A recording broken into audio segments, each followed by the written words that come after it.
In his 1936 acceptance speech, Roosevelt used the language of the founders and decried the economic royalists who were trying to fight back against the progress of the New Deal because it threatened their power. As you listen to his words, pay particular attention to the part where Roosevelt tells his audience they have a rendezvous with destiny. With that, here is President Franklin D. Roosevelt delivering his acceptance speech to the 1936 Democratic Convention in Philadelphia.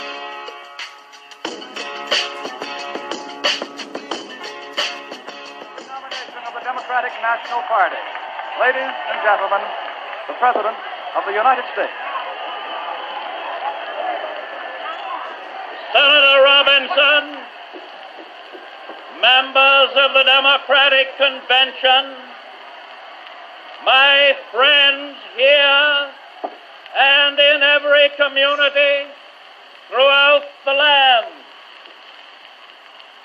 we are met at a time of great moment to the future of the nation, an occasion to be dedicated to the simple and sincere expression of an attitude towards problems, the determination of which will profoundly affect America.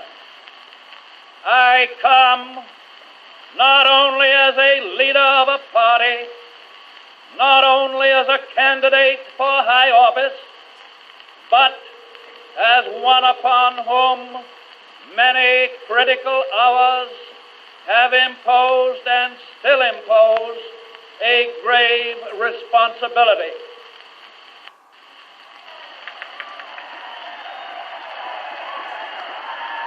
For the sympathy, for the help and confidence with which Americans have sustained me in my task, I am grateful.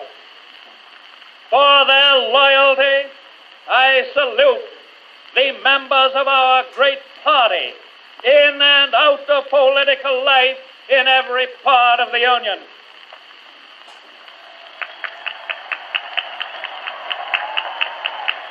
And I salute, too, those of other parties, especially those in the Congress of the United States, who on so many occasions have put partisanship aside. I thank the governors of the several states, their legislatures, their state and local officials who participated unselfishly and regardless of party in our efforts to achieve recovery and destroy abuse. Above all, I thank the millions of Americans who have borne disaster bravely and have dared to smile through the storm.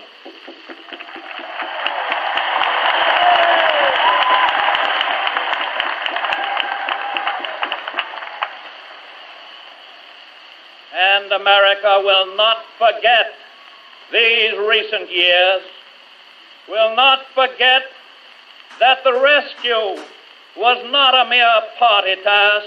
It was the concern of all of us. In our strength, we rose together, rallied our energies together, applied the old rules of common sense, and together survived.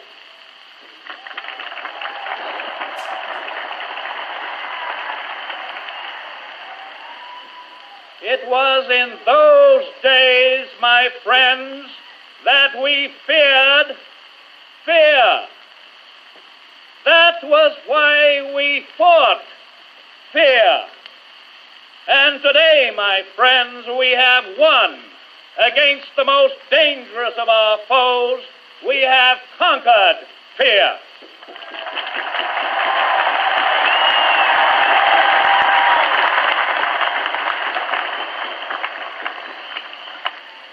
But I cannot with candor tell you that all is well with the world.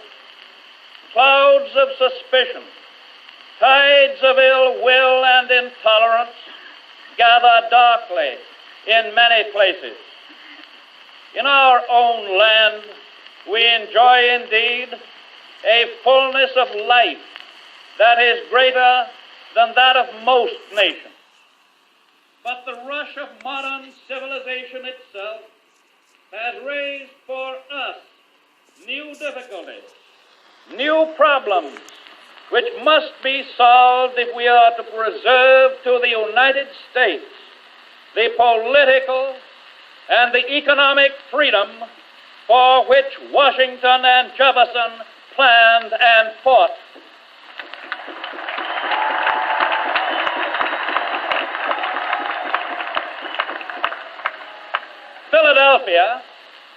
Philadelphia is a good city in which to write American history.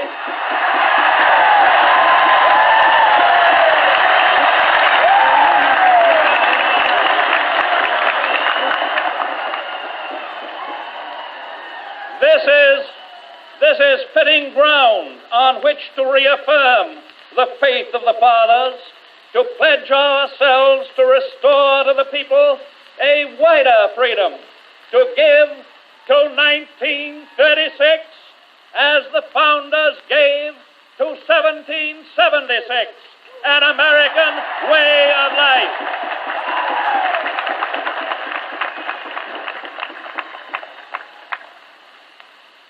That very word, freedom, in itself and of necessity suggests freedom from some restraining power.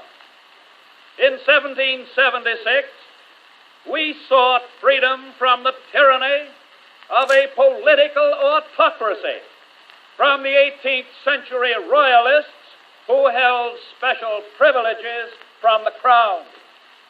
It was to perpetuate their privilege that they governed without the consent of the governed, that they denied the right of free assembly and free speech, that they restricted the worship of God, that they put the average man's property and the average man's life in pawn to the mercenaries of dynastic power, that they regimented the people.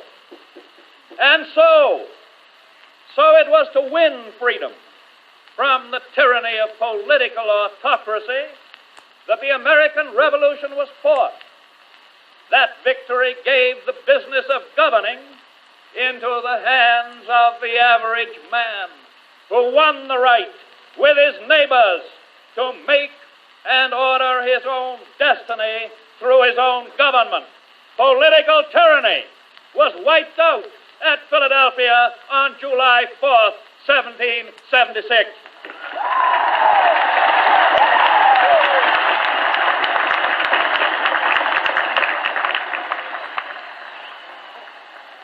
But since that struggle, man's inventive genius released new forces in our land, forces which reordered the lives of our people.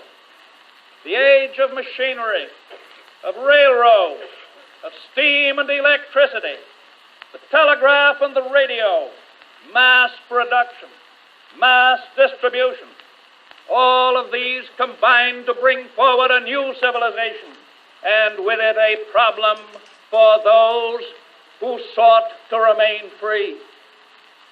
For out of this modern civilization, economic royalists carved new dynasties. New kingdoms were built upon concentration of control over material things.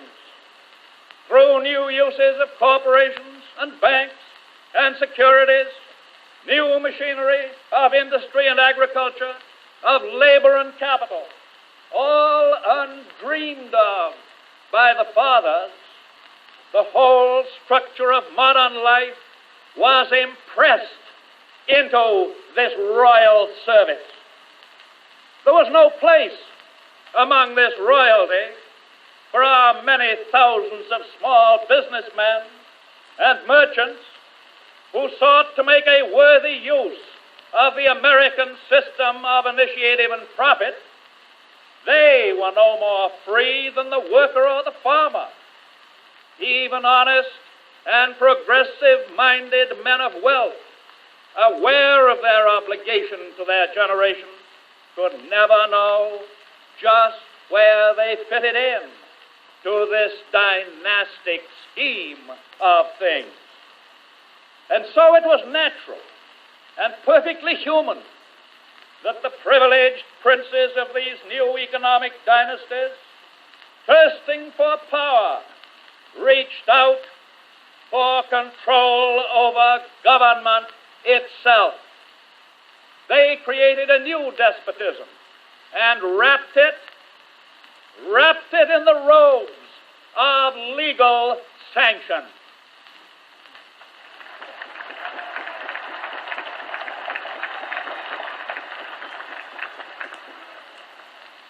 In its service, new mercenaries sought to regiment the people, their labor, their property.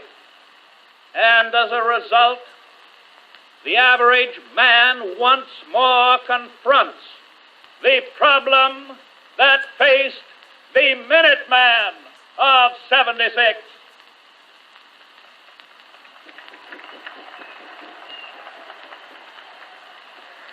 The hours that men and women work, the wages they receive, the condition of their labor, these had passed beyond the control of the people and were imposed by this new industrial dictatorship.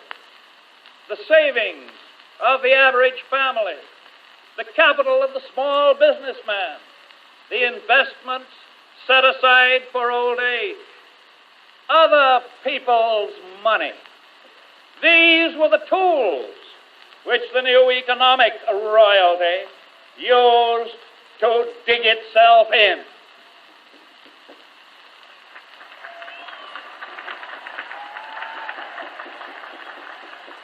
Those who tilled the soil no longer reaped the rewards which were their right.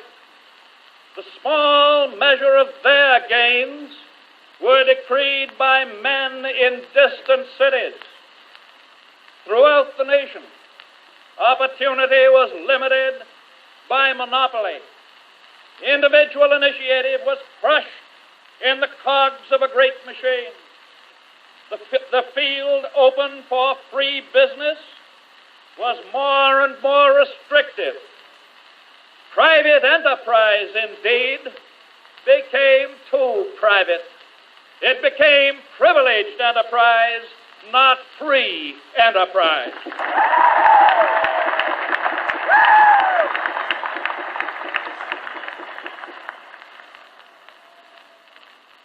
An old English judge said once upon a time, necessitous men are not free men. Liberty requires opportunity to make a living decent according to the standard of the time, a living which gives man not only enough to live by, but something to live for.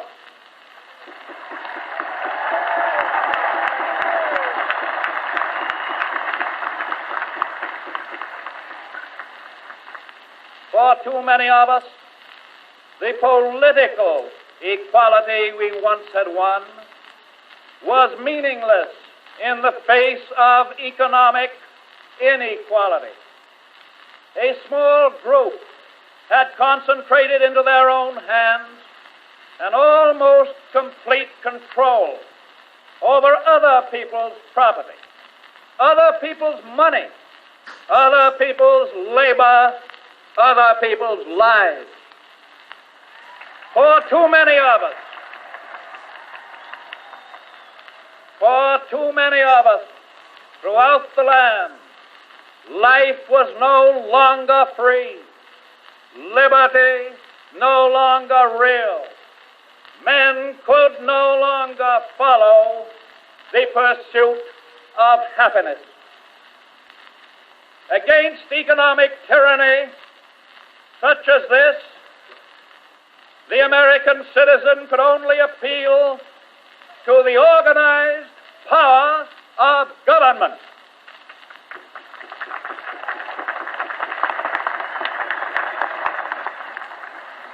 We well remember that the collapse of 1929 showed up the despotism for what it was. And the election of 1932 was the people's mandate to end it, and under that mandate, it is being ended.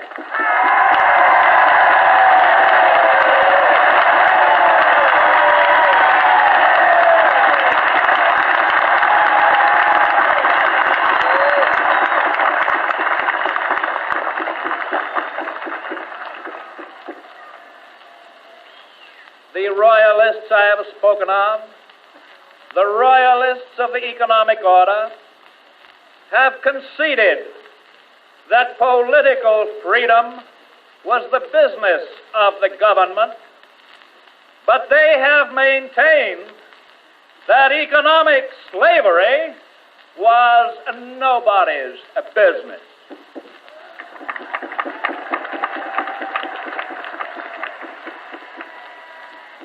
They granted that the government could protect the citizen in his right to vote, but they denied that the government could do anything to protect the citizen in his right to work and his right to live.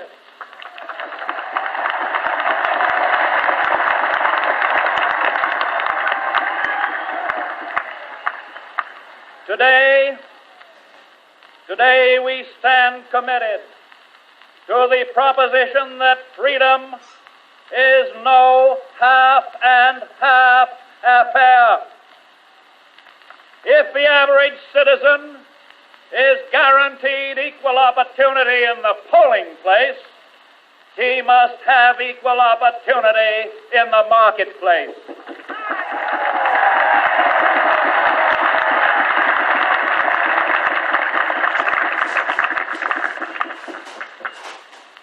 These economic royalists complain that we seek to overthrow the institutions of America.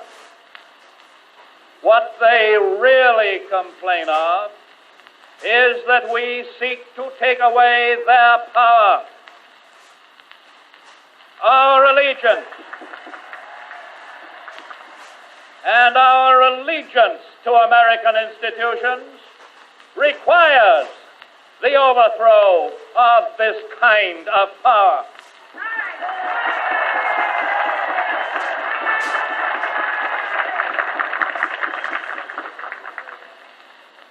In vain, they seek to hide behind the flag and the Constitution.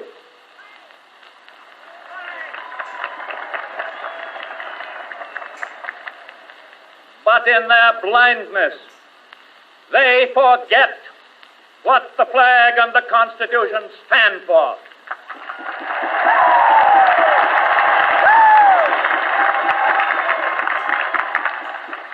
Now, as always, for over a century and a half, the flag, the Constitution, stand against a dictatorship by mob rule and the overprivileged alike.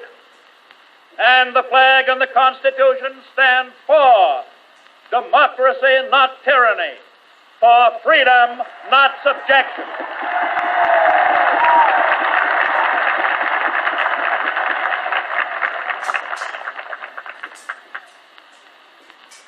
The brave platform, the clear platform adopted by this convention, that platform to which I heartily subscribe, sets forth that government in a modern civilization has certain inescapable obligations to its citizens, among which are protection of the family and the home, the establishment of a democracy of opportunity and aid to those overtaken by disaster.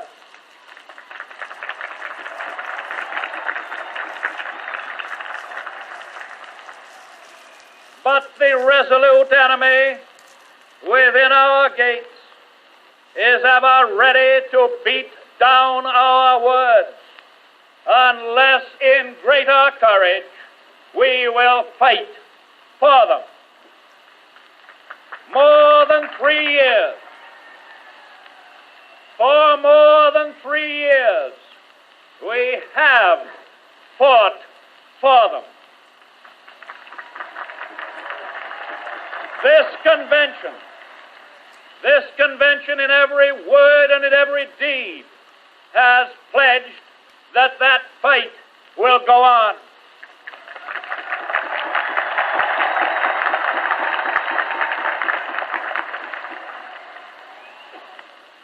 The defeats and the victories of these years have given to us as a people a new understanding of our government, yes, and a new understanding of ourselves.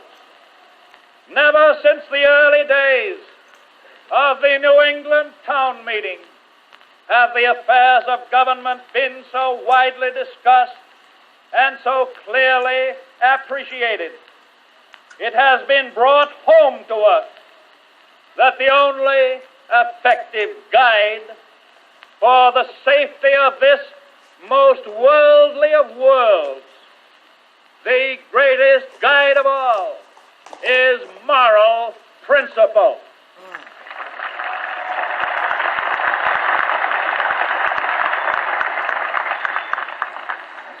We do not see faith and hope and charity as unattainable ideals.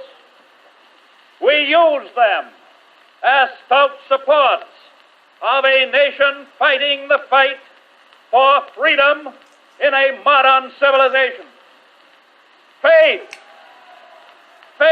in the soundness of democracy in the midst of dictatorships.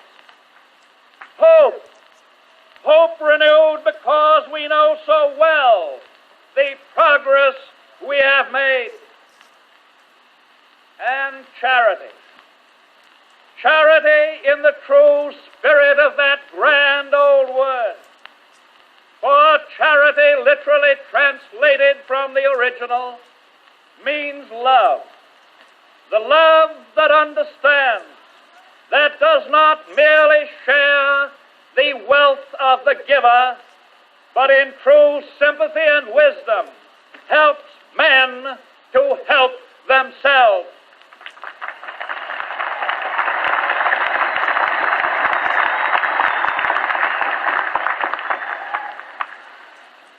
We seek not merely to make government a mechanical implement, but to give it the vibrant, personal character that is the very embodiment of human charity.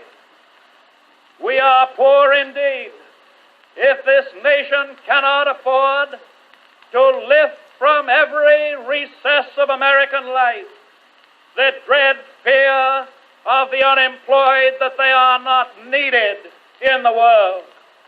We cannot afford to accumulate a deficit in the books of human fortitude.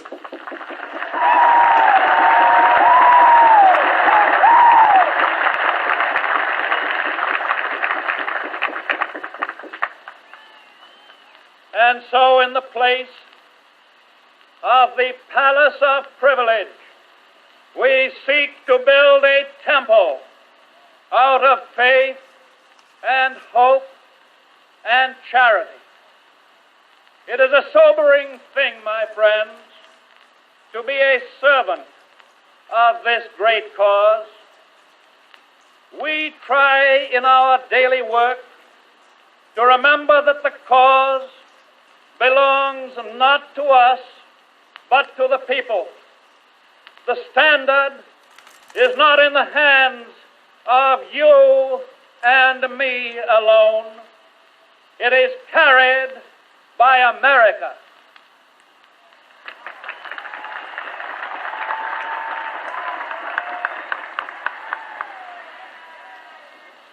We seek, all of us I hope, we seek daily to profit from experience, to learn to do better as our task proceeds.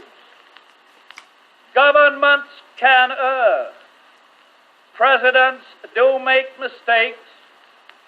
But the immortal Dante tells us that divine justice weighs the sins of the cold-blooded and the sins of the warm-hearted in different scales.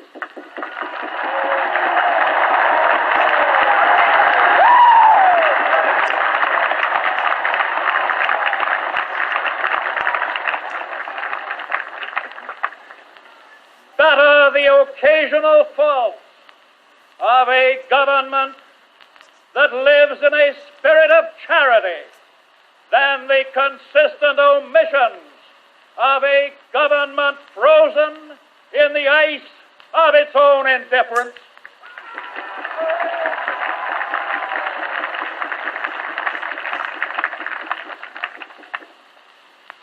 There is a mysterious cycle in human events. To some generations, much is given. Of other generations, much is expected. This generation of Americans has a rendezvous with destiny.